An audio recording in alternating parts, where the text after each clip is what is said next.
Hello everyone, सभी को Radhe Radhe. Today I am going to discuss the next question of NTA NET June 2025. Now the question is, which among the following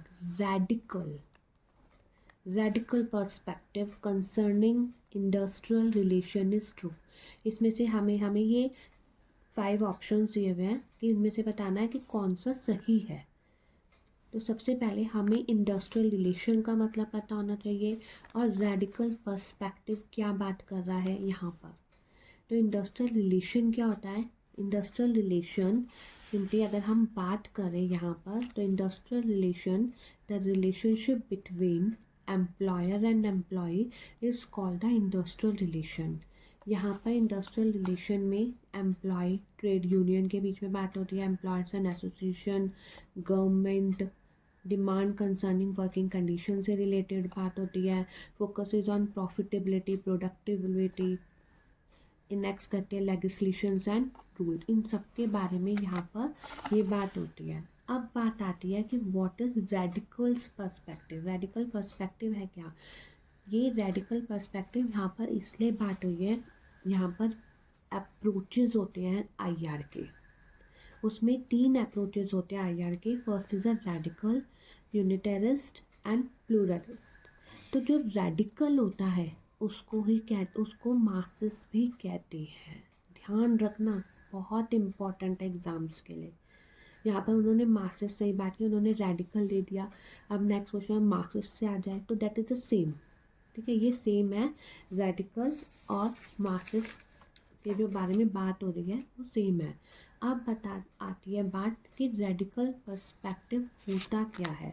बहुत ध्यान से समझना कि ये जो रेडिकल पर्सपेक्टिव है ये is your Karl Marx perspective. So Karl Marx has given which perspective, that is the anti capitalist approach। यहाँ पर ध्यान रखना, that is the anti capitalist, anti, मैं लिख रही हूँ यहाँ पर, anti capitalist approach of IR और trade union formation. Karl Marx का अप्रोच जो है, कार्ल मार्क्स का यहाँ पर अप्रोच जो है वो इंडस्ट्रियल रिलेशन के प्रति रेडिकल है। कैसा है? रेडिकल है। रेडिकल का मतलब यहाँ पर क्या बता रखा है, सिंपल लैंग्वेज में अगर हम बात करें कि रेडिकल का मतलब क्या होता है, that is a revolutionary approach. यहाँ पर रेडिकल का मतलब है रिवोल्यूशनरी अप्रोच। हमेशा ध्यान रखना, that is the revolutionary approach. Karl Marx ने ये बोला था, जो ट्रेड यूनियन है या इंडस्ट्रीज है उसमें ट्रेड यूनियन का जो रोल है वो पॉलिटिकली पावर को स्टेबल या बैलेंस करना है। In simple line it means 2 groups. यहाँ पर 2 ग्रुप्स हैं। ठीक है, यहाँ पर ध्यान रखना, यहाँ पर 2 ग्रुप्स हैं, that is a employer and employee. 2 group है यहाँ पर, एम्प्लॉयर और एम्प्लॉय, और दोनों ही अपने आप में एक अलग क्लास है।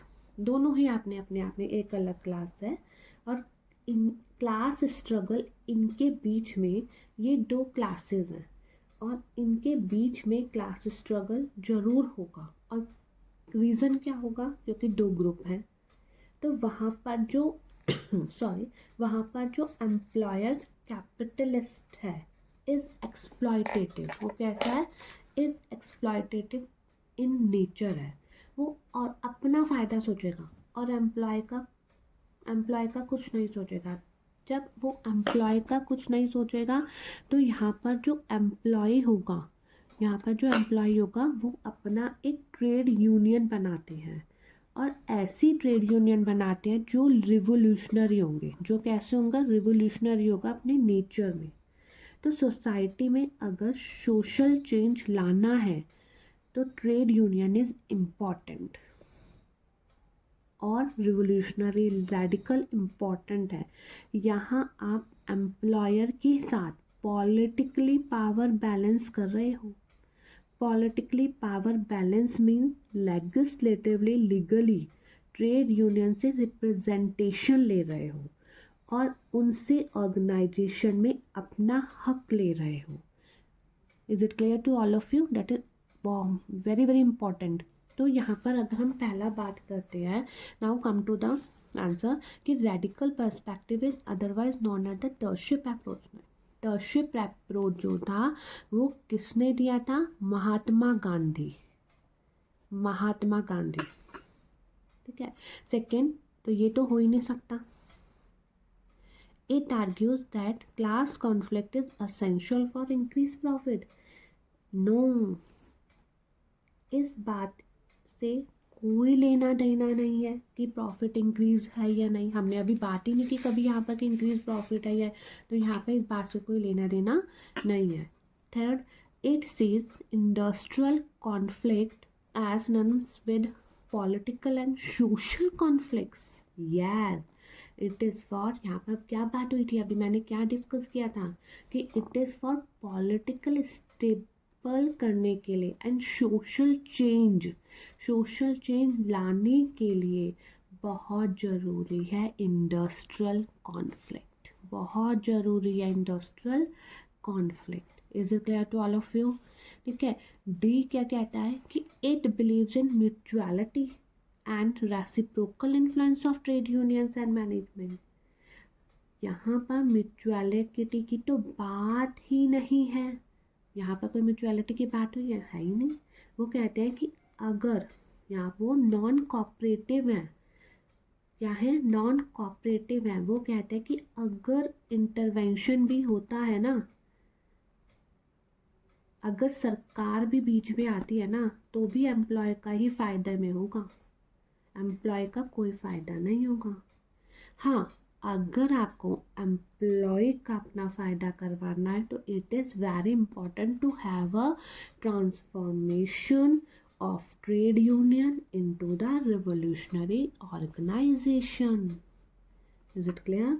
सो the answer is here, C and E only, C and E only. Is it clear? अब यहाँ पर हमारी आपस में बात हो रही है कि एक बार आप ये पढ़ लेना। यहाँ पर मैंने पूरा मास्टर्स अप्रोच के बारे में लिख दिया, जो मैंने आपको समझाया सब दिया हुआ है। Masters approach that is a radical perspective. यहाँ पर जो मैंने मेन अंडरलाइन किया, जैसे हमने बात की थी क्लास कॉन्फ्लिक्ट्स की, social inquiry into relationship society के लिए, ठीक है, सोशल चेंज के लिए। अभी हमने यहाँ पर बात की है struggle of the classes struggle के बारे में, ठीक है। ये सारा एक बार आप पढ़ लेना। इंडस्ट्रियल रिलेशन ऑल दिस, ये सारा प्रकार इसमें क्या बता रखा है, ठीक है। पावर स्ट्रगल के बारे में बात हुई है, power struggle for the change of social change के लिए state intervention of legislation supporting management interest rather than ensuring the balance of the competitive group. तो यहाँ पर ये इसकी बात हुई है रेडिकल पर्सपेक्टिव की, ठीक है। अब यहाँ पर अब जो क्वेश्चन आ सकता है एनटीए नेट, वो यूनिटेरिस्ट या प्लूरलिस्ट के बाद बीच में भी दे सकते हैं, ठीक है। अगर आपको मेरी यहाँ पर वीडियो पसंद आई है तो आप प्लीज़ मेरी वीडियो लाइक कीजिए, शेयर कीजिए और सब्सक्राइब करिए मेरे चैनल को, कि जिससे कारण मैं और वीडियोस इसी टॉपिक से रिलेटेड नए क्वेश्चंस लेकर आऊँ, नए टॉपिक्स लेकर आऊँ। So thank you to all of you, please subscribe my channel. Radhe Radhe.